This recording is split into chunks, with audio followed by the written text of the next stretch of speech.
করোয়াই জনগোষ্ঠীর কাছে আগুন শুধু রান্নার জন্য নয়, বরং শীত থেকে রক্ষা পাওয়া এবং রাতে আলোর জন্য গুরুত্বপূর্ণ। তারা আগুন জ্বালাতে প্রাকৃতিক পদ্ধতি ব্যবহার করে, যা তাদের পরিবেশের সঙ্গে সামঞ্জস্যপূর্ণ। আগুন জ্বালানোর জন্য তারা 2টি শুকনো কাঠের টুকরো ব্যবহার করে। এই পদ্ধতি শারীরিক পরিশ্রম সাপেক্ষ হলেও করোয়াইদের প্রাকৃতিক পরিবেশের সঙ্গে তাদের মানিয়ে নেওয়ার ক্ষমতা এবং দক্ষতার প্রমাণ দেয়। এটি তাদের টিকে থাকার প্রাচীন কৌশলগুলোর একটি। করোয়াই জনগোষ্ঠী সাগু, মাছ, পোকা এবং অন্যান্য প্রাকৃতিক খাদ্য রান্নার জন্য আগুনে পুড়িয়ে খাওয়ার একটি সহজ কিন্তু কার্যকর পদ্ধতি ব্যবহার করে। এটি তাদের খাদ্য অভ্যাসের একটি উল্লেখযোগ্য অংশ। প্রথমে তারা সাগু, মাছ বা লাবড়া পোকা সংগ্রহ করে, এরপর বড় লতাপাতা যেমন কলাপাতা বা পাম পাতার মতো উপকরণ সংগ্রহ করে। লতাপাতার ভেতরে সাগু, মাছ বা পোকা ভালোভাবে মুড়ে নেওয়া হয়, যাতে এটি রান্নার সময় পুড়ে না যায় এবং এর প্রাকৃতিক রস এবং স্বাদ বজায় থাকে। মুড়ে নেওয়া প্যাকেটগুলো সরাসরি আগুনের গরম ছাইয়ের ভেতর বা গরম পাথরের উপর রাখা হয়। তাপের মাধ্যমে ভেতরের খাবার ধীরে ধীরে সেদ্ধ ও পুড়ে রান্না হতে থাকে। এই পদ্ধতিতে কোনো ধরনের তেল বা অতিরিক্ত মশলার প্রয়োজন হয় না। কিছুক্ষণ পর পাতা খুলে সাগু, মাছ এবং পোকার স্বাদ গ্রহণ করা হয়।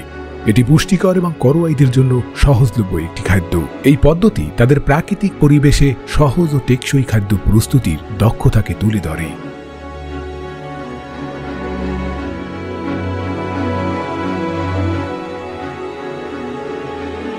সাগু করোয়াই জনগোষ্ঠীর প্রধান খাদ্য।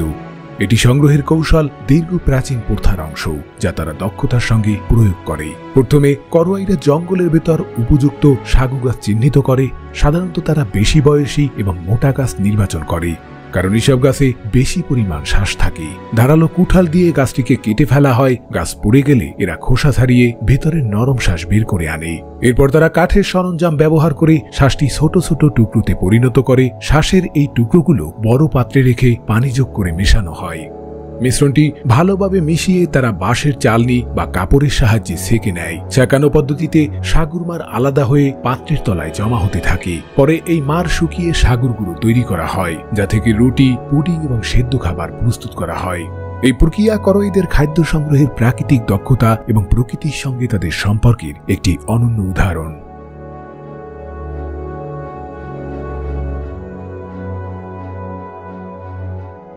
করোয়াই জাতির সবচেয়ে বিতর্কিত এবং রোমাঞ্চকর দিক হল এদের ক্যানিবালিজম বা নরখাদকের গল্প। শোনা যায় একসময় করোয়াইরা শত্রুদের শাস্তি দিতে এদের হত্যা করত এবং এদের দেহ খেয়ে ফেলত। এদের বিশ্বাস অনুযায়ী দুষ্ট আত্মা বা খাখুয়া শত্রুদের দেহের মাধ্যমে কাজ করে, তাই এই দুষ্ট আত্মাকে ধ্বংস করতে তারা শত্রুর দেহ খাওয়ার প্রথা পালন করত। এটি ছিল এদের আচার অনুষ্ঠানের অংশ, যা শত্রুকে চূড়ান্তভাবে পরাজিত করার প্রতীক। এটি ছিল একটি প্রতিশোধমূলক ও সাংস্কৃতিক প্রথা, যেখানে নিহত ব্যক্তির আত্মা বা শক্তি শোষণ করার উদ্দেশ্যে তার মাংস খাওয়া হতো। করোয়াইরা বিশ্বাস করত যে শত্রুর মাংস খেলে তারা তার শক্তি অর্জন করবে এবং গোত্রের সম্মান বৃদ্ধি পাবে। এছাড়া এটি একটি রীতিগত উৎসবও ছিল, যেখানে শিকারের পর গোত্রের সদস্যরা মিলিত হয়ে খাওয়া দাওয়া করত এবং বিজয়ী হওয়ার আনন্দ উদযাপন করত। তবে বর্তমানে এই প্রথা অনেক অংশেই বিলুপ্ত, যদিও এই গল্পগুলো করোয়াই জাতির রহস্যময় এবং রোমাঞ্চকর জীবনের অঙ্গ হয়ে উঠেছে।